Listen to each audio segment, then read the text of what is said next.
नमस्कार दोस्तों, स्वागत है आपका अपना ही यूट्यूब चैनल टुडे एग्जाम पर। दोस्तों, जैसा कि अभी एसएससी एमटीएस के लिए प्रैक्टिस सेट की वीडियो चलाई जा रही थी, इसके तहत ये अगली वीडियो आप लोगों के लिए। दोस्तों, आपको एसएससी एमटीएस के ऊपर पर डे एक वीडियो मिल जाती है ना। तो आशा करते हैं कि आप देख ही रहे होंगे और पीडीएफ से अच्छे से प्रैक्टिस भी कर रहे होंगे। तो चलिए दोस्तों, शुरू करते हैं आज का ये वीडियो।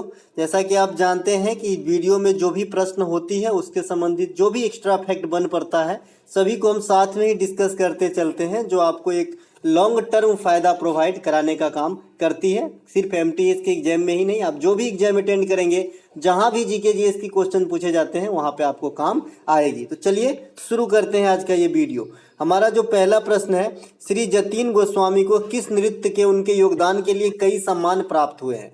सीधे सीधे क्वेश्चन पूछा जा रहा है कि जो जतीन गोस्वामी है ये किस नृत्य से संबंधित है ना। तो देखिए, जतीन गोस्वामी जो है ये आपके सतरिया नृत्य के जो है संचालन करता है। मतलब किस नृत्य से संबंधित है ये? सतरिया से। तो यहाँ पे राइट आंसर सतरिया हो जाएगा। देखिए, सतरिया नृत्य जो है ये किस राज्य की शास्त्रीय नृत्य है? तो सतरिया जो है आपका असम का शास्त्रीय नृत्य है। कहाँ का है? असम का शास्त्रीय नृत्य है। देखिए, क्वेश्चन पूछा गया था कि जो सतरिया नृत्य है ये है ना, सतरिया नृत्य जो है ये किस आंदोलन से संबंधित है। ठीक है, तो आपका आंसर होता है भक्ति आंदोलन से। ठीक है, ये भक्ति आंदोलन से प्रेरित है आपका कौन सा नृत्य? सतरिया नृत्य। इसे शुरू करने का श्रेय किसे दिया जाता है? तो श्रीमंत शंकर देव को, है ना। ये वैष्णव संत थे, है ना। श्रीमंत शंकर देव जी को जो है आपको दिया जाता है सतरिया नृत्य शुरू करने का श्रेय। वैसे शास्त्रीय नृत्य 8 है, जो आपका जो भरतनाट्यम है, कुचिपुड़ी, मोहिनीअट्टम, कथकली, ओडिसी, है ना, कथक, मणिपुरी, सतरिया। इस प्रकार से जो है आपके 8 शास्त्रीय नृत्य है, ये आपको ध्यान रखना है ना। सभी का स्टेट भी आपको ध्यान होना चाहिए। और कुछ शास्त्रीय नृत्य में जटिल से क्वेश्चन पूछे गए हाल फिलहाल में, जैसे फला शास्त्रीय नृत्य में किस भगवान की पूजा होती है? तो सबसे ज्यादा आपको मोहिनीअट्टम और आपका मणिपुरी से पूछा जाता है। मोहिनीअट्टम में पूछा जाता है कि किस जो है भगवान या देवी देवता की पूजा होती है, और एक आपका मणिपुरी से भी पूछा गया है कि किस भगवान या देवी देवता की पूजा होती है। तो मोहिनीअट्टम में भगवान विष्णु नारायण की पूजा होती है, और आपका जो मणिपुरी है इसमें भी कृष्णा की पूजा होती है। कृष्णा भी तो है ना विष्णु का ही स्वरूप है ना। तो इसमें भी नारायण कृष्णा की पूजा होती है और इसमें जो है विष्णु की पूजा होती है। इसमें कृष्णा के साथ साथ राधा की भी पूजा होती है, राधा रानी की, मणिपुरी में। तो ये बात भी ध्यान रखेंगे, प्रेम प्रसंग को जो है दर्शाया जाता है।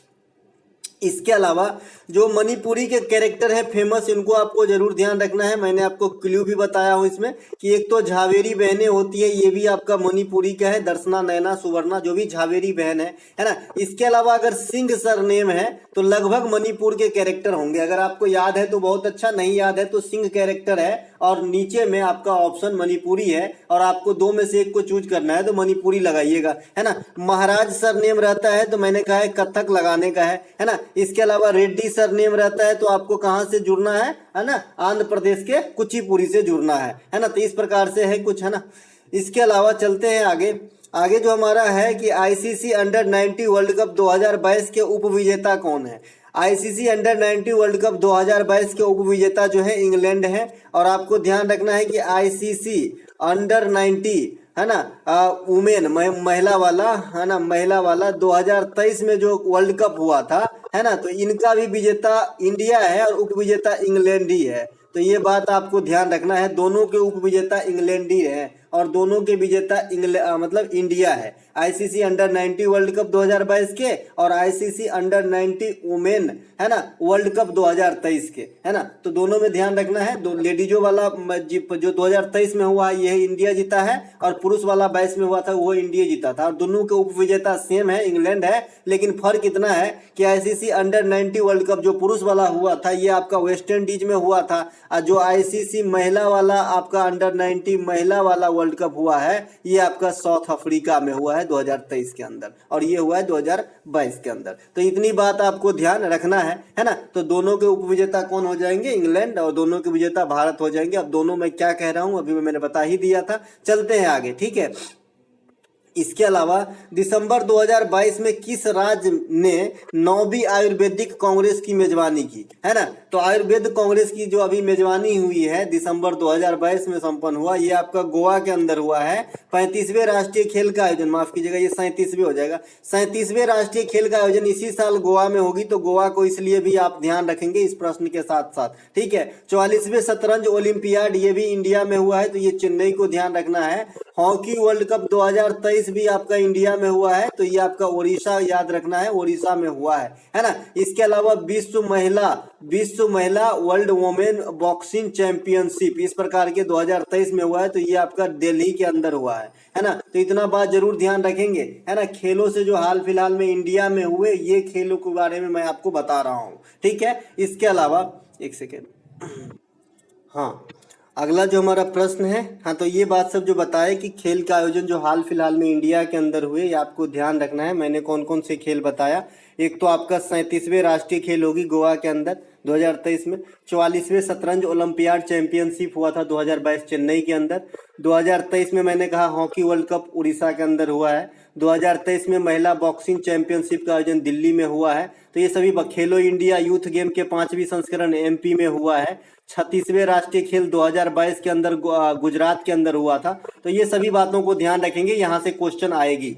इसके अलावा निम्नलिखित में से कौन सिंधु की सहायक नदी है। देखिए सिंधु नदी कहाँ से निकलती है, ये भी आपसे एग्जाम में पूछा जाता है। तो सिंधु, सतलज और ब्रह्मपुत्र ये तीनों नदी जो है ये आपका तिब्बत से निकलती है, मानसरोवर से, है ना। सिंधु, सतलज और ब्रह्मपुत्रा इन तीनों नदी को याद रखें, ये तिब्बत के मानसरोवर से निकलती है ना। इसके अलावा इनकी सहायक नदी यहाँ पे ट्रिब्यूटरीज पूछे गए हैं, तो काबुल हो जाता है, कुरेम हो जाता है।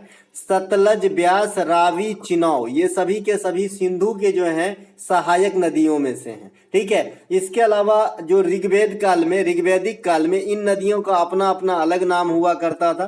तो यहाँ से भी काफी दफा क्वेश्चन देखने को मिले हैं एग्जाम के अंदर, है ना। और एसएससी सीजीएल लेवल तक की क्वेश्चन में जो है इनको इंक्लूड किया जाता है भाई कि ये फला नदी को ऋग्वेदिक काल में क्या कहा जाता था, ठीक है। तो सतलज को जो है सुतुद्री कहा जाता था, क्या सुतुद्री कहा जाता था सतलज को।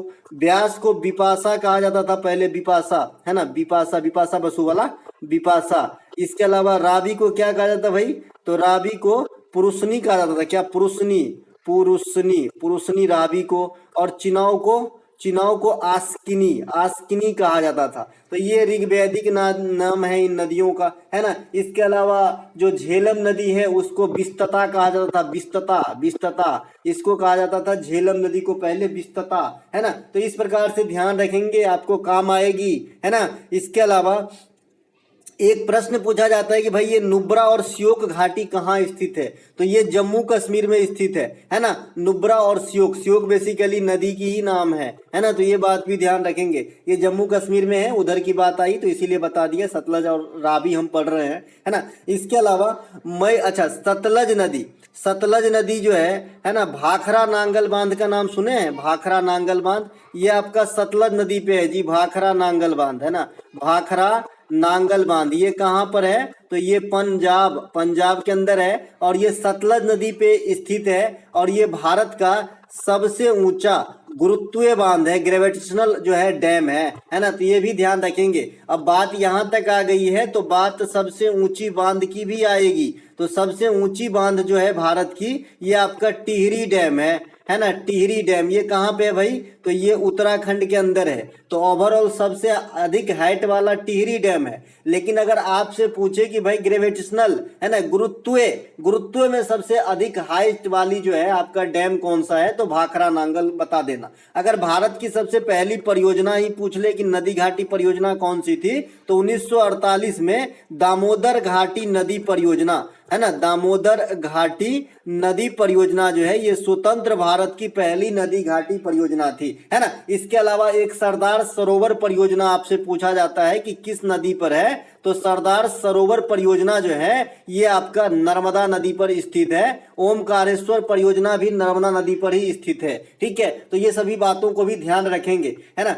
इसके अलावा मई 2022 में नवनिर्वाचित भारत के मुख्य चुनाव आयुक्त राजीव कुमार का क्रमांक क्या है? मैंने अपने मन से इस क्वेश्चन को फॉर्मेट किया है भाई, है ना। तो ये आपको जो है फॉर्मेट में ढाला है ना, इस फॉर्म में, है ना। तो ये आपके 25वें हो जाएंगे राजीव कुमार साहब, जो अभी जो है चीफ इलेक्शन कमिश्नर हैं, ये 25वें नंबर के हैं, ठीक है। इसके अलावा जो आपके आरबीआई के गवर्नर हैं, आरबीआई के गवर्नर जो है शक्तिकांत दासा को बेस्ट गवर्नर का पुरस्कार भी दिया गया है, ये बात ध्यान रखेंगे, इसीलिए यहां से क्वेश्चन आ सकता है। तो शक्तिकांत दास भी जो है आपके 25वें नंबर के आरबीआई के गवर्नर हैं। आरबीआई के प्रथम भारतीय गवर्नर का नाम मैंने बता रखा है, सीडी देशमुख साहब होते हैं। और आरबीआई के प्रथम अंग्रेज गवर्नर जब बन के 1935 में आरबीआई तैयार हुआ था, तो उस समय जो गवर्नर बने थे आरबीआई के पहले वाला, वो स्वर्ण स्मिथ बने थे, है ना। तो ये आरबीआई के बारे में थोड़ा सा। आरबीआई किस आयोग के द्वारा जो है स्थापित हुए हैं?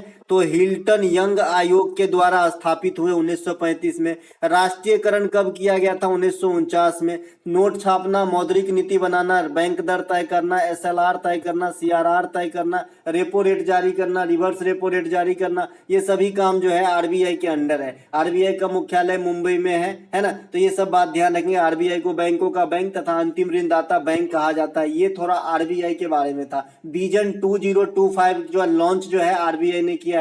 ई रुपया का जो प्रचलन है, ये भी आरबीआई की ही पहल है। तो ये सभी बात ध्यान रखेंगे आरबीआई के बारे में। अब हम इस टॉपिक से हटके अपने क्वेश्चन पे आते हैं। मई 2022 में नवनिर्वाचित जो मुख्य चुनाव आयुक्त हैं, chief election commissioner Rajiv Kumar, इनके क्रमांक है 25वें, ये 25 नंबर के हैं, ठीक है। देश के 24वें जो चीफ इलेक्शन कमिश्नर थे तो सुशील चंद्रा थे। तो आपसे क्वेश्चन लॉजिकली पूछा जा सकता है कि राजीव कुमार साहब किसे रिप्लेस करके जो है, यानी किसे सक्सीड किए हैं? तो आपका आंसर होगा सुशील चंद्रा साहब, ठीक है। इसके अलावा भारत के प्रथम इलेक्शन कमिश्नर कौन थे? तो सुकुमार सेन थे। तो ये बात भी आपको ध्यान रखना है। इसके ऊपर मैं गहन जानकारी आपको दे ही चुका हूं कि पहले ये 1 सदस्यीय टीम हुआ करता था, लेकिन ये वर्तमान में 3 सदस्यीय होता है, जिसमें 2 चुनाव आयुक्त होते हैं और 1 मुख्य चुनाव आयुक्त होते हैं, ठीक है। तो ये 3 सदस्यीय हो गए। इसके अलावा आर्टिकल 324 से 329 जो है ये चुनाव आयोग से संबंधित है। और ध्यान रखिएगा, आने वाली एमटीएस में तो ये क्वेश्चन नहीं आएगा, इससे अगली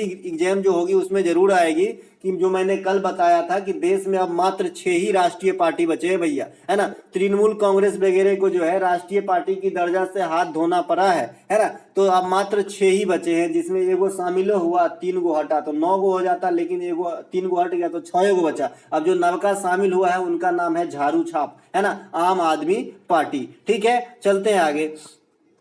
अगला हमारा प्रश्न है, आत्मनिर्भरता के उद्देश्य से पहली बार किस पंचवर्षीय योजना में शामिल किया गया था? मतलब आत्मनिर्भरता का उद्देश्य किस पंचवर्षीय योजना में लक्ष्य के तौर पे रखा गया था? तो भैया ये थे तीसरी पंचवर्षीय योजना। तीसरी पंचवर्षीय योजना को और आप क्या कह देते हो? तो आप इसे गाडगिल योजना भी कह देते हैं, मैंने पहले ही बता रखा है, इसे गाडगिल योजना भी कह देते हैं। अगर मॉडल पूछे थर्ड पंचवर्षीय योजना का तो गाडगिल, है ना, मॉडल बता सकते हो, कोई दिक्कत नहीं है ना। पहला पंचवर्षीय योजना का मॉडल आपसे पूछ लेता है तो इसे हेराल्ड डोमर कहा जाता है। दूसरी पंचवर्षीय योजना का मॉडल आपसे पूछ लिया जाता है तो पीसी महालनोबिस मॉडल कहा जाता है। और तीसरी पंचवर्षीय योजना को गाडगिल फार्मूला पर आधारित या गाडगिल योजना कहा जाता है, ठीक है। इसके अलावा इनकी जो अवधि है, यहां से भी क्वेश्चन पूछे जाते हैं। तो 1951 से 56 जो है पहली पंचवर्षीय योजना, 56 से 61 जो है दूसरी, 61 से 66 तीसरी। अब भाई 66 से जो है 71 मत कर देना चौथा, नहीं तो गलती हो जाएगा।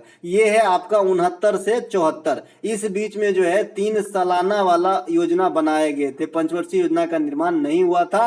67-68 है ना, 66-67-68 के लिए, ठीक है। तो ये बात भी ध्यान आपको रखना है। इसके अलावा जो चौथा का कार्यकाल रहा था ये 69 से 74 रहा था। जो पहला पंचवर्षीय योजना था इसमें कृषि पे जो है विशेष बल दिया गया। जो सेकेंड वाला है इसमें हैवी जो उद्योग फैक्ट्रियां वगैरह हैं इस पे जो है आपका विशेष बल दिया गया। और जो तीसरी पंचवर्षीय योजना है इसके उद्देश्य आपसे पूछे जाते हैं, तो और इसमें किस पे बल आपको दिया गया? तो उद्देश्य में तो आत्मनिर्भर शब्द आ गया था, इस पे बल किस पे दिया गया? तो इन दोनों में प्लस लगा दीजिएगा। कृषि और हैवी उद्योग दोनों पर जो है सम्मिलित रूप से, कंबाइंड रूप से बल दिया गया। कौन से पंचवर्षीय योजना में? तो थर्ड 5 ईयर प्लान में। ठीक है, इसके अलावा भैया 5 ईयर प्लान कौन बनाते थे? तो 5 ईयर प्लान जो है योजना आयोग बनाते थे। अब क्या योजना आयोग है? तो आप कहोगे नहीं है। ये कब चला गया? 2015 में चला गया। कहाँ? खत्म, है ना। इसके जगह पे कौन आ गया है? नीति आयोग आ गया है भाई, नीति आयोग। नीति आयोग में 2 की पोस्ट लाए गए हैं जो आपको ध्यान रखना है। एक तो उपाध्यक्ष जो वर्तमान में सुमन बेरी हैं, और सीईओ जो है BVR सुब्रमण्यम साहब हैं। तो ये बात भी आपको ध्यान रखना है। और अध्यक्ष कौन होते हैं भाई? तो PM ही इसका चेयरमैन होता है नीति आयोग का। ठीक है, नीति आयोग की स्थापना जब योजना आयोग समाप्त हुआ उसी साल आ गया, मतलब 1 जनवरी 2015 ही को आ गया था। नीति आयोग का काम है राज्य में कल्याणकारी व्यवस्था स्थापित करने के लिए काम करना। यानी इसके एक ऑप्शन नहीं रहते हैं, आंसर कई प्रकार से हो सकते हैं। तो जो भी आपको राज्य के हित की बात करता हो ऑप्शन, वो इसका राइट आंसर होगा। अगर तीनों ऑप्शन करता है तो इनमें से सभी आंसर होगा। ठीक है, ये बात ध्यान रखेंगे। इसके अलावा नीति आयोग के प्रथम उपाध्यक्ष और प्रथम सीईओ जरूर याद रखना है। तो प्रथम उपाध्यक्ष जो है ये अरविंद पनगड़िया जी बने थे, है ना। प्रथम उपाध्यक्ष जो हैं अरविंद पनगड़िया बने थे, और प्रथम सीईओ जो हैं आपका सिंधु श्री खुल्लर बनी थी, जो अब तक का एकमात्र महिला अध्यक्षा भी हैं नीति आयोग के अंदर। तो ये बात भी ध्यान रखेंगे। ठीक है, तो हम कहां से चले गए थे भाई? नीति आयोग पे, हाँ, योजना आयोग से चले गए थे। ठीक है, अब चतुर्थ पंचवर्षीय योजना की बारी आता है। मैंने कहा कि भाई 66 से लगातार चौथा को 5 वर्ष नहीं जोड़ देना है, इस बीच में 3 साल की गैप है। तो 69 से 74 ये चौथी पंचवर्षीय योजना था। और इसी पंचवर्षीय योजना में अभी अभी क्वेश्चन पूछा गया था कि किस पंचवर्षीय योजना में भारत पाकिस्तान युद्ध हुआ था। तो ये आपका चौथा पंचवर्षीय योजना जो हो जाएगा, बांग्लादेश के मामले पे 1971 में हमारा पाकिस्तान से लड़ाई हुआ था। तो ये बात भी ध्यान रखेंगे। चौथे पंचवर्षीय योजना में बैंकों का राष्ट्रीयकरण भी हुआ था 1969 में, है ना। कितने बैंकों का हुआ था? तो 14 प्रमुख बैंकों का हुआ था। प्रधानमंत्री उस समय कौन रही होगी? तो इंदिरा गांधी रही होगी, है ना। बैंकों का राष्ट्रीयकरण सेकेंड टाइम भी हुआ भैया, दूसरी बार 1980 में हुआ था 6 बैंकों का। तो पहली बार 1969 में, दूसरी बार 1980 में। तो ये बात भी ध्यान रखेंगे, पहले 14 बैंकों का, फिर जो है 6 बैंकों का, है ना। तो ये चौथी पंचवर्षीय योजना की अवधि में क्या क्या अच्छे काम हुए मैंने बताया। चौथी पंचवर्षीय योजना में ही जी दादा साहेब फाल्के पुरस्कार की शुरुआत हुई थी 1969 में, है ना। तो ये बात भी ध्यान रखेंगे। चंद्रमा पे आदमी गया था 1969 में, ये बात ध्यान रखेंगे। अगर इंडिया के लेवल से बात करें तो इसरो की स्थापना हुई थी 1969 में, तो ये भी इसी में जोड़ लीजिएगा, इसी के साथ अच्छा रहेगा। इसके अलावा 12वीं पंचवर्षीय योजना का कार्यकाल आपसे पूछ देता है, क्योंकि मालूम है एग्जामिनर को ये लास्ट है। अगर जो ध्यान नहीं दिए तो दिक्कत हो जाएगा, क्योंकि 12 से 17 है ना। तो ये 12 से 17 जो है इनके अवधि है, लेकिन इसे बीचे में जो है समाप्त कर दिया गया था 2015 में, है ना। अब योजना आयोग है ये नहीं, तो योजना कौन बनाएगा? इसके अलावा PM विकास योजना किससे संबंधित है? अनुसूचित जाति, जनजाति तथा पिछड़ा, अन्य पिछड़ा वर्ग, महिलाओं और कमजोर वर्गों के उत्थान से संबंधित ये योजना है। इस पे विशेष बल दिए जाएंगे, है ना। इस बार की जो बजट सत्र है 2023-24 वाला, इसी में ये अनाउंस किया गया है। ठीक है, तो ये काफी करेंट के जो है योजना है PM विकास योजना। आप घबराइए नहीं, जो आपके एग्जाम में आ रहे हैं ये आपके एक्स्ट्रा फैक्ट में मिलेंगे। मेरा ये काम है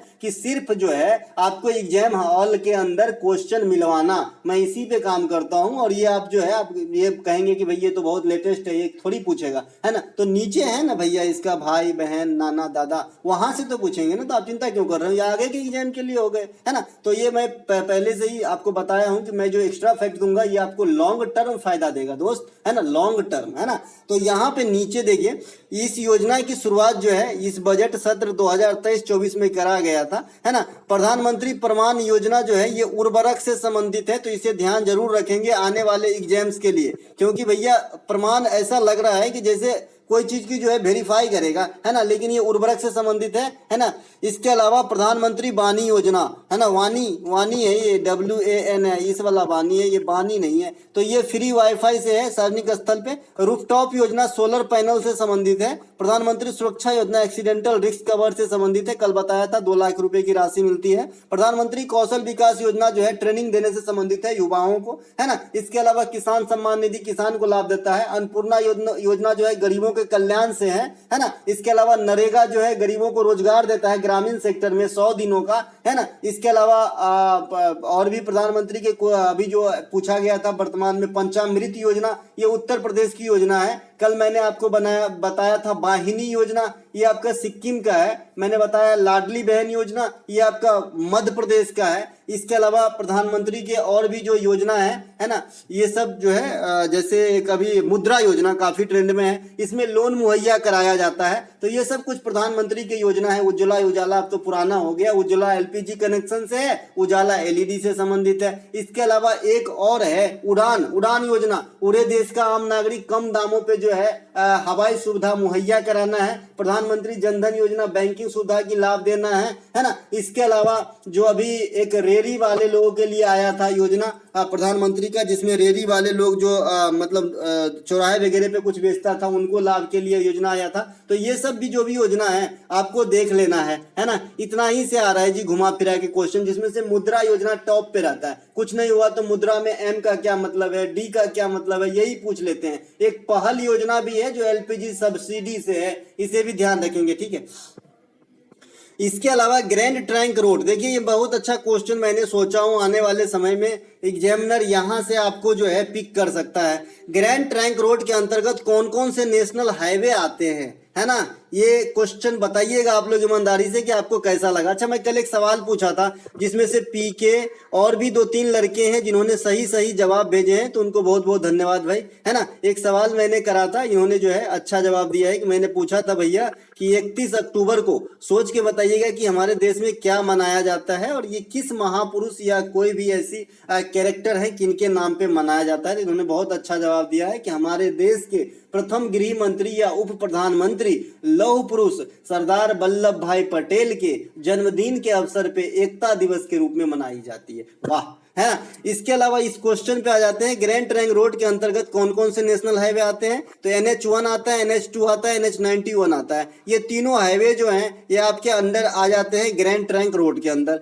देखिए ग्रैंड ट्रंक रोड जो है ये हाल फिलहाल का नहीं है, प्राचीन काल से आ रहा है। शेरशाह सूरी के साथ भी इनका नाम जुड़ा हुआ, जैसा कि आप जानते हैं ग्रैंड ट्रंक रोड का, है ना। तो ग्रैंड ट्रंक रोड की लंबाई अगर टोटल बात करेंगे तो ये 2500 किलोमीटर से भी ज्यादा जो है इनकी लंबाई हो जाती है ग्रैंड ट्रंक रोड की। इसके अलावा यह रोड भारत के साथ साथ पाकिस्तान और बांग्लादेश तक भी जाती है, तो ये बात भी ध्यान रखेंगे। इसके अलावा नेशनल हाईवे 1 जो है ये जो इस ग्रैंड ट्रंक रोड में शामिल है, तो ये नेशनल हाईवे 1 कहां से कहां तक जाती है, तो ये दिल्ली और पाकिस्तान के सीमा तक जाती है। पाकिस्तान की सीमा मतलब बाघा बॉर्डर, है ना, तो वहां तक जाती है दिल्ली से NH1, है ना। इसके अलावा NH2 जो है ये कोलकाता से कानपुर तक जाती है। और भारत की जो सबसे लंबी हाईवे है ये NH44 है। पहले NH7 हुआ करता था, है ना। NH7 जो है ये वाराणसी से कन्याकुमारी सबसे लॉन्गेस्ट जो है नेशनल हाईवे थे, लेकिन अब जो है NH44 हो गया है जो कश्मीर से कन्याकुमारी तक जाती है और ये भारत की सबसे लंबी हाईवे है। इसके अलावा स्वर्णिम चतुर्भुज योजना क्या है, ये भी आपसे क्वेश्चन पूछा जाता है। तो स्वर्णिम चतुर्भुज योजना जो है ये 4 महानगरों को जोड़ने का जो है एक प्लान है। ये 2012 में बनकर जो है 2012 में बनके पूरी तरीके से तैयार हुआ था स्वर्णिम चतुर्भुज योजना। ये 4 महानगर तो जानते ही हैं, दिल्ली, बम्बई, है ना, कलकत्ता, चेन्नई, तो इन चारों को जोड़ने का जो है ये पहल है, रोड है ना। तो ये इनकी शुरुआत करने की श्रेय अगर आपसे पूछा जाए तो अटल बिहारी वाजपेयी साहब की जो है ये देन है ना। इसके अलावा भारत में रोड कितने प्रकार के होते हैं इसी बार के एमटीएस में पूछा गया है। तो रोड जो है बेसिकली 4 प्रकार के होते हैं जी, है ना। रोड NH होता है, मतलब नेशनल हाईवे होता है, राज्य की अपनी हाईवे होती है, डिस्ट्रिक्ट रोड होता है और ग्रामीण रोड होता है। ये 4 प्रकार के रोड होते हैं, लेकिन अगर BRO वाला रोड भी मिला दे तो 5 प्रकार की रोड हो जाता है। तो डिपेंड करता है कि लैंग्वेज क्या है ना, क्वेश्चंस का, है ना। तो भैया 4 प्रकार के मुख्यतः रोड होते हैं, लेकिन एक बॉर्डर इलाका में जो BRO रोड बनवाते हैं, BRO बॉर्डर रोड ऑर्गेनाइजेशन, है ना, तो ये मिला दे तो 5 प्रकार के रोड हो जाते हैं, ठीक है। इसके अलावा नहाई NHAI national highway authority of India, ये जो है नेशनल हाईवे जो होते हैं NH जो होते हैं उनके देखरेख बनाने बिगाड़ने का काम जो है इनके अंडर होता है। तो ये बात भी आपको ध्यान रखना है। इसके अलावा किस क्रांतिकारी को अलीपुर बम मामले में अंग्रेजों ने आरोपी के रूप में गिरफ्तार किया था? तो भैया अलीपुर बम मामले में कन्हैया लाल दत्त को जो है गिरफ्तार किया गया था। अब इस प्रकार के फॉर्म में जो भी एग्जाम में आपके प्रश्न आते हैं, जैसे लाहौर असेंबली बम कांड में कौन शामिल थे, तो भगत सिंह और बटुकेश्वर दत्त, भगत सिंह और बटुकेश्वर बटुकेश्वर दत्त। इन दोनों जो है जो लाहौर में बम कांड हुआ था, ये कब हुआ था? 1929 को हुआ था और वो दिन था आपका 8 अप्रैल 1929 को जो है असेंबली में बम फेंका गया था। तो इन दोनों कैरेक्टर भगत सिंह साहब और बटुकेश्वर दत्त जो है शामिल थे लाहौर असेंबली बम कांड में। इसके अलावा काकोरी ट्रेन कांड होती है, जिसमें जो है अंग्रेजों की माल को लूटा गया था अपने जो है क्रांतिकारी मूवमेंट में लगाने के लिए, है ना। तो ये आपका 1925 में हुआ था, है ना। इसमें जो भाग लिए थे अशफाक उल्लाह, चंद्रशेखर आजाद, राम प्रसाद बिस्मिल साहब, है ना। तो इन सबों जो है भाग लिए थे, तो ये बात भी आपको ध्यान रखना है। इसके अलावा हिंदुस्तान सोशलिस्ट जो है रिपब्लिकन एसोसिएशन हसरा वगैरह भगत सिंह साहब के साथ जुड़े हैं। नौजवान सभा भी भगत सिंह साहब के साथ जुड़े हैं। मैं नास्तिक क्यों हूँ किताब भी भगत सिंह साहब ही लिखे हैं। तो ये सब बात ध्यान रखेंगे। भगत सिंह साहब को 1931 में 23 मार्च को फांसी की सजा दी गई थी। तो ये बात सब जो है आपको ध्यान रखना है। इसके अलावा प्रसिद्ध उपन्यास Q&A के लेखक कौन है? Q&A के लेखक कौन है? तो ये है भैया विकास स्वरूप। ये जो है CGL में आया हुआ क्वेश्चन है, ठीक है। CGL में पूछा गया ये बुक है। देखिए जो बुक मैंने आपको लिस्ट दे दिया हूं उस लिस्ट में से मैं आपको फिर से नहीं बताऊंगा, है ना, क्योंकि मैंने PDF भी दे दिया हूं तो बार बार क्यों बताना, है ना। तो ये विकास स्वरूप ने लिखे हैं। प्रसिद्ध पुस्तक द बेंच के लेखक कौन है भैया? समीर सोनी। समीर सोनी है, मतलब समीर जो है, इनके अलावा ये सोनी नहीं है, सीनी है। समीर सीनी नाम है इनका, ठीक है। सोनी सरनेम नहीं है, सीनी, है ना। तो ये लिखे हैं द बेंच, है ना। कमायनी के लेखक कौन है? Jaishankar Prasad Kamayani.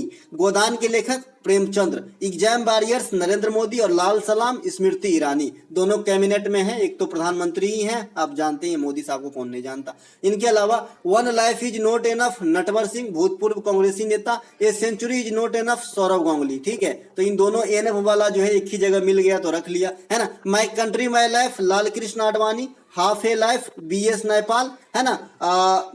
3 mistake in my life Chetan Bhagat, है ना। चेतन भगत जो है 3 mistake in my life. Half girlfriend, है ना, ये भी चेतन ही भगत, है ना। तो ये सब ध्यान रखेंगे। इनके अलावा संविधान में समानता का अधिकार जो है ये किस अनुच्छेद के बीच वर्णित है भैया? तो आर्टिकल 14 से 18 के बीच में जो है राइट टू इक्वलिटी जो है दर्शाया गया है ना। इसमें अलग अलग मीनिंग है। जैसे 14 में समता का अधिकार, 15 में जाति धर्म लिंग आदि के आधार पर भेदभाव निषेध, 16 में अवसरों की समानता और 17 में जो है छुआछूत का अंत, 18 में जो है उपाधियों का अंत, 19 में जो है प्रेस की स्वतंत्रता, 20 में जो है सजा आदि के मामले में छूट, 21 जो है निजता का अधिकार, 22 जो है सजा आदि के मामले में छूट, 23 जो है आपका बलात्कार श्रम या मानव तस्करी पे रोक, 24 जो है बाल श्रम पर रोक, 25 से 28 धार्मिक स्वतंत्रता, 29 और 30 अल्पसंख्यक हित और 30 जो है 29-30 तो हो गया, 31 निष्क्रिय, 32 संवैधानिक उपचारों का अधिकार। तो इतने जो है आपके मौलिक अधिकार हैं, फंडामेंटल राइट हैं, जिनके आर्टिकल मैंने बताया जो भाग 3 में है और आर्टिकल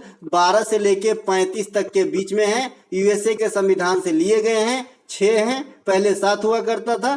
44वां संविधान संशोधन 44th अमेंडमेंट के द्वारा जो संपत्ति के अधिकार है ना, इन्हें जो है मौलिक अधिकार से हटा दिया गया। तो ये सब कुछ मौलिक अधिकार के बारे में मैंने यहाँ पे सारे आर्टिकल को जो है मौखिक रूप से जो है आपको व्याख्या कर दिया हूँ। आई होप पहले से भी आप जानते ही होंगे, क्योंकि अब तक अगर मेरा क्लास आप ले रहे हैं तो संविधान का आधा आर्टिकल तो याद हो जाना चाहिए। अगर जिनको आर्टिकल में अभी भी प्रॉब्लम है तो भैया आर्टिकल की वीडियो शायद डिस्क्रिप्शन में के मतलब वीडियो के डिस्क्रिप्शन के लिंक मिल जाए तो देख सकते हैं आप, है ना, टाइम है तो, है ना। इनके अलावा निम्नलिखित में से किस नृत्य में, है ना, सिर्फ पुरुष ही भाग लेते हैं? देखिए पिछली बार पूछा गया था कि किस नृत्य में सिर्फ महिला ही भाग लेते हैं। यहां मैंने रख लिया हूं कि किस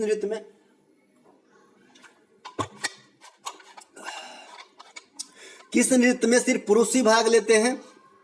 तो भांगड़ा ये कहाँ का है? पंजाब का है। और जो छऊ नृत्य है ना, इसमें भी सिर्फ पुरुष ही भाग लेते हैं। तो दोनों बात ध्यान रखेंगे, भांगड़ा और छऊ में जो है सिर्फ पुरुष ही भाग लेते हैं। उसी प्रकार से जो गिद्धा है और जो घूमर है, घूमर किधर गया? घूमर है, तो इन दोनों में सिर्फ महिलाएं ही भाग लेते हैं। बतुकम्मा जो तेलंगाना की त्योहार है ना, इसमें भी सिर्फ महिलाएं ही भाग लेते हैं, है ना। थॉमस कप और उबेर कप का नाम सुने हैं, है ना, थॉमस कप, उबेर कप, है ना। तो उबेर कप जो है ये इसमें खाली महिलाएं यानी फीमेल ही भाग लेती है और थॉमस कप में खाली मेल ही भाग लेती है। दोनों बैडमिंटन की प्रतियोगिता है, ध्यान रखेंगे। थॉमस कप के विजेता हम बने थे भाई भारत, है ना, तो ये बात भी ध्यान रखेंगे, पिछली वाली, है ना, इंडोनेशिया को हरा के, है ना, तो ये बात भी ध्यान रखेंगे। इनसे मिलता जुलता टर्म आ गया तो बता दिया, बिकॉज ये मतलब अन्यथा ये तो खेल से संबंधित है, यहाँ पे इसका कोई जरूरत नहीं था, फिर भी मैं बता दिया क्योंकि मुझे जो याद आता जाता है वो मैं आपको बताते चलता हूँ। मैं चाहता हूँ कि आपको जितना मैं जानता हूँ लगभग आप उतना जरूर जाने, है ना। निम्नलिखित में से तो बता ही दिया भाई कि खाली मेल ही भाग लेते हैं। ये भांगड़ा और छौ है, तो भांगड़ा कहाँ का हो जाएगा, ये पंजाब का हो जाएगा, और छौ कहाँ का हो जाएगा, तो ये बेसिकली झारखंड में भी होता है, ओडिशा में भी होता है, और आपका वेस्ट बंगाल में भी होता है छौ, है ना। तो इन तीनों जगह का नाम रखिएगा याद, है ना।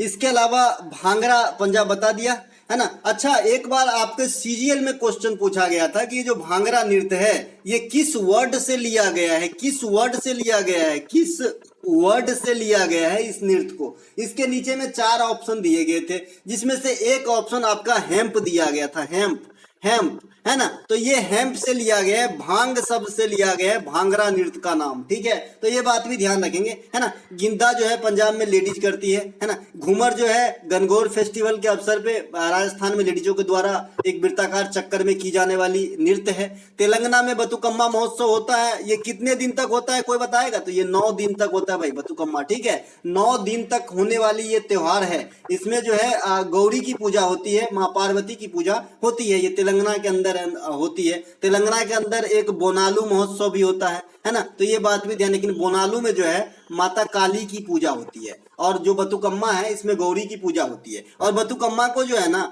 फूलों की त्योहार भी कहा जाता है जी, फूलों का त्योहार भी कहा जाता है। क्या कहा जाता है, फूलों का त्योहार। तो ये बतुकम्मा के बारे में थोड़ा सा, और किसमें महिला किसमें पुरुष भाग लेती है ये मैं बता दिया। इसके अलावा जो भांगड़ा है ना ये हेम्प शब्द से लिया गया है इसका नाम। इसके अलावा क्षुद्र ग्रह किन 2 ग्रहों के बीच में चक्कर लगाते हैं, एस्ट्रॉयड, है ना। तो ये आपका मंगल और बृहस्पति के बीच में जो है चक्कर लगाने का करता है काम, मार्स और जुपिटर के बीच में, ठीक है। ग्रहों की टोटल नंबर कितने हैं, तो भाई 8 हैं। इसके अलावा जिनके पास कोई सैटेलाइट नहीं है ये आपका बुध, मरकरी और शुक्र जो है वीनस है ना। सबसे बड़ा जो आपका प्लेनेट है ये आपका जुपिटर है, और सबसे छोटा प्लेनेट जो है ये आपका मरकरी है। सबसे अधिक सैटेलाइट वाला प्लेनेट जो है ये भी जुपिटर है। तो ये बात भी आपको ध्यान रखना है। पहले शनि के पास चला गया था मामला, लेकिन फिर से जो है सवेरे का भूला और शाम को घर आया, तो उसे भटका नहीं कहते हैं, क्या कहते हैं, कहावत, है ना। तो उसी प्रकार से फिर से जो है बृहस्पति के पास ही सबसे ज्यादा सैटेलाइट हो गया है। ग्रहों की गति का नियम किसने दिया है भैया, केपलर ने दिया है। कौन,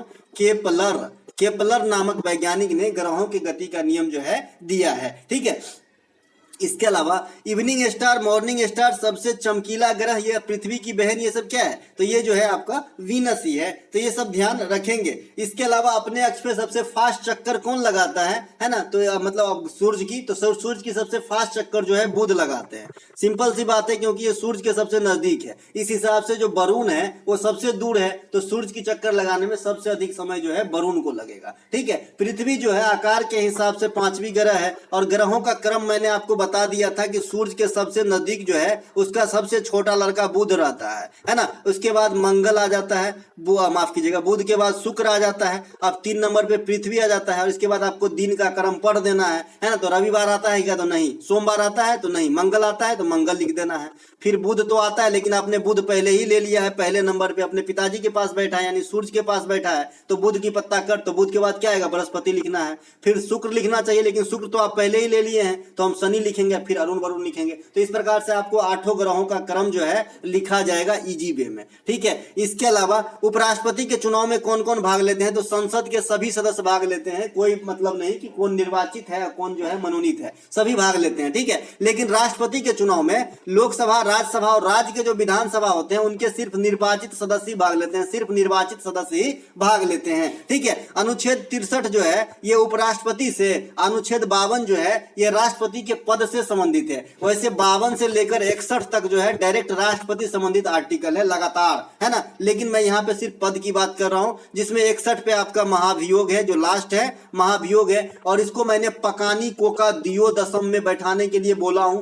पकानी कोका दुयो, द स म, इसमें एक एक वर्ड का अपना अपना मीनिंग है जी। जैसे लास्ट का मैं ले लूं म स प, है ना, तो म दशम में क्या हो जाएगा, लास्ट में म, तो म का महाभियोग मतलब 61। 60 नंबर पे क्या आ जाएगा, स से शपथ, द से दिशा, दोबारा नियुक्ति, सॉरी दिशा निर्देश, सही है। इसके अलावा जो आपका 52 है पद है, का से कार्यपालिका का प्रधान है, नी से जो है निर्वाचन, है ना, तो ये सब जो है आपके राष्ट्रपति से संबंधित है ना। इसके अलावा इसके कुछ एडिशनल आर्टिकल जैसे आपके 72 ये राष्ट्रपति के क्षमादान से है, 1 2 3 अध्यादेश से है, 108 लोकसभा और राज्यसभा का जो ज्वाइंट सीटिंग बुलाते हैं उनसे है, 280 वित्त आयोग के गठन से है, 76 अटर्नी जनरल ऑफ इंडिया की नियुक्ति से है। तो ये सब कुछ राष्ट्रपति साहब से संबंधित जो है आर्टिकल्स हैं जो आपको ध्यान रखना चाहिए। इनके अलावा मलेशिया ओपन बैडमिंटन 2022 में पुरुष एकल के विजेता कौन है ना, तो पुरुष एकल में मलेशियन ओपन 2022 बैडमिंटन के विक्टर एक्सलेशन है, और महिला में यामा अमागुची, इस प्रकार से नाम है, अकाने यामागुची। अकाने यामागुची जो है ये महिला में विजेता है आपके बैडमिंटन, मलेशिया ओपन बैडमिंटन 2022 में। पुरुष में कौन विजेता है, विक्टर एक्सलेशन, ठीक है। देखिए सिंगापुर ओपन 2022 के विजेता पीवी सिंधु है, डायमंड लीग 2022 के विजेता नीरज चोपड़ा है, मैक्सिकन ग्रैंड प्रिक्स 2022 के विजेता मैक्स बस्टापेन है। अब ग्रैंड प्रिक्स क्या होता है जानते हैं ना, फार्मूला 1 रेस वाला।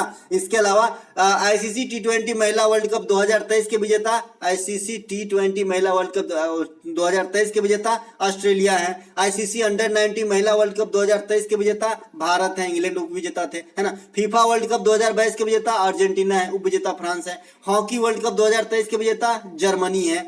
WPL 2023 के विजेता मुंबई इंडियंस है ना। WPL ओमेन वाला प्रीमियर लीग पहली बार हुआ, पहली बार मुंबई इंडियंस जीता। IPL 2023 के विजेता भी अब शामिल हो गए इस एक्स्ट्रा फैक्ट में, तो चेन्नई सुपर किंग्स है। ये किन्हें हराया था, तो ये आपका हार्दिक पांड्या को, जीटी को हराया था, है ना। तो ये बात भी ध्यान रखेंगे। यहाँ से पर्पल कैप और ऑरेंज कैप जरूर ध्यान रखें। पर्पल कैप जो है आपको मिला था समी को, और ऑरेंज कैप जो मिला है ये आपको शुभमन गिल को मिला है, दोनों जीटी के ही है भाई, है ना। इसके अलावा अगला जो हमारा प्रश्न है कि भारतीय हिमालय की पूर्वी एवं पश्चिमी सीमा क्या है, तो देखिए हिमालय की जो है विस्तृत नदियों के आधार पे या फिर उनके नाम के आधार पे, आंतरिक हिमालय, बृहद हिमालय, है ना, शिवालिक, इसके आधार पे बता चुका हूं। नदियों के आधार पे भी 4 पार्ट में बता चुका हूं। तो यहाँ पे मैं आज क्वेश्चन रखा हूं कि पूर्वी और पश्चिमी पार्ट जो है इनके सीमा कह सकते हैं आप भारत में, तो इसे कौन से जो है किस चीज से इंडिकेट करेंगे, तो नंगा पर्वत जो है ये भारत के सबसे पश्चिमी हिमालय का पार्ट है, और नामचा बरवा ये भारत में जो है सबसे पूर्वी हिमालय का भाग है। तो ये दोनों बात डायरेक्ट रूप से ध्यान रखें। बाद में कि हिमालय क्या है, बलित पर्वत का उदाहरण है, सबसे ऊंची पीक रखता है माउंट एवरेस्ट, है ना। ये किसके निर्माण से हुआ है, तो इंडियन और यूरेशियन प्लेट के टकराने से जो है इनका निर्माण हुआ है। जहां पर हिमालय था पहले वहां क्या था, तेथिस सागर थे, है ना। भारत का जो है किस लैंड का हिस्सा है भारत, तो मैंने बताया था भाई ये जो है गोंडवाना लैंड का हिस्सा है। उसके बाद की ये सब कहानी है, ठीक है। तो ये सब जो है हिमालय के बारे में पहले ही बता रखा हूं, इसके विभाजन, इनके नामकरण सब बता दिया हूं। चलते हैं आगे। दशराज युद्ध का वर्णन ऋग्वेद के किस मंडल में है, तो भाई दशराज युद्ध का वर्णन जो है ऋग्वेद के 7वें मंडल में है। अच्छा ऋग्वेद में कितने मंडल हैं, तो 10 मंडल है। सूक्त कितने हैं, 1028, और ये सबसे पुरानी वेद है। वेद कितने हैं, 4 हैं। इसके अलावा दशराज युद्ध किस नदी के किनारे लड़ी गई थी, 200 करोड़ बार ये क्वेश्चन आपके एग्जाम में पूछी गई है कि किस नदी के किनारे लड़ी गई थी। तो दशराज युद्ध जो है ये रावी नदी यानी पुरुषनी नदी के किनारे लड़ा गया था, 10 राजा और सुदास के बीच में, है ना। इसके अलावा एक हाइडेस्पीज का युद्ध आता है, ये भी आपसे पूछा जाता है कि किस नदी के किनारे लड़ा गया था। हाइडेस्पीज को आप झेलम का ये विस्तता का युद्ध भी कहते हैं, ठीक है। तो ये विस्तता नदी या जिसकी आधुनिक नाम झेलम नदी है, इसी के किनारे लड़ा गया था। इसके अलावा हर्षवर्धन और पुलकेशिन द्वितीय, अच्छा हाइडेस्पीज का जो युद्ध है ये सिकंदर और राजा पोरस के बीच में लड़ा गया था, तो ये बात भी ध्यान रखेंगे। हर्षवर्धन और पुलकेशिन द्वितीय के बीच में एक युद्ध होती है जो नर्मदा नदी के तट पे होती है। तो इन तीनों नदियों को रिलेट करके जो युद्ध वाला क्वेश्चन है जरूर ध्यान रखें। मैं पहले भी बता चुका हूं HCM के दौरान। अच्छा जो HCM के लिए वीडियो के लिए बात कर रहे हैं, तो मैं कल कोशिश करूंगा कि जो भी HCM के अंदर क्वेश्चन पूछे गए हाल फिलहाल के अंदर और मैंने पढ़ा रखा है एनालिसिस में, अगर PDF मिल जाता है तो मैं मास्टर वीडियो जरूर लेकर के आ जाऊंगा 2-3-4 घंटा का, ठीक है। इसके अलावा किस धातु को चाकू से काटा जा सकता है, तो भैया सोडियम सोडियम जो है, सोडियम ये काफी मुलायम धातु होती है। सोडियम के अलावा आप पोटेशियम को भी काट सकते हो, कोई दिक्कत नहीं है। पोटेशियम को भी काट सकते हो, चाकू से काट सकते हो सोडियम और पोटेशियम को, ठीक है। ये धातु को जो है चाकू से काटा जा सकता है, इनके नमनीय गुण मतलब नरमता वाला कोमल होने के कारण, राइट। धातु के गुणों में जो है सबसे ज्यादा प्रॉपर्टीज जो होती है धातु में, मतलब ये प्रॉपर्टीज में सबसे जो फर्स्ट प्रायोरिटी पे है नमनीय होती है। नमनीय मतलब जो है जैसे एक क्वेश्चन आपसे पूछा जाता है ना कि निम्नलिखित में से सबसे अधिक नमनीय धातु कौन सा है, तो ऑप्शन में अगर सोना हो तो सोना को जो है टिक कर लेते हैं। तो आप समझ जाइए इसे क्या कर सकते हैं नमनीय को, है ना। जैसे 2 ग्राम सोना खरीदिए और सोना का चेन बना लीजिए, है ना। तो नमनीय होती है इसके अंदर, है ना, नमनीय इलास्टिसिटी वाली गुण कह सकते हैं ना, नमनीय। इसके अलावा जो अधातु होते हैं, जो नॉन मेटल होते हैं ना, इसमें भंगूर होते हैं, भंगूर, है ना, ये खिंचाता हो जाता नहीं है, टूट जाता है। इसके अलावा धातु में सबसे अधिक विद्युत की जो सुचालक होते हैं, जो सबसे अच्छा कंडक्टर है, ये आपका चांदी है, अर्जेंटम है ना। टंगस्टन धातु का जो गलनांक है ना, ये बहुत ही हाई होते हैं, लगभग 3500 डिग्री सी से भी अधिक होते हैं, इसीलिए बल्ब की फिलामेंट बनती है इनसे। इसके अलावा टाइटेनियम धातु को ना रणनीतिक धातु कहा जाता है। ये युद्ध वगैरह के जो पार्ट होते हैं इसके द्वारा बनाया जाता है। तो दोस्तों ये थे आज के द्वारा प्रैक्टिस सेट का वीडियो। अगर आपको अच्छा लगा तो लाइक कर लेंगे। हम मिलेंगे अगले वीडियो में, तब तक के लिए जय हिंद।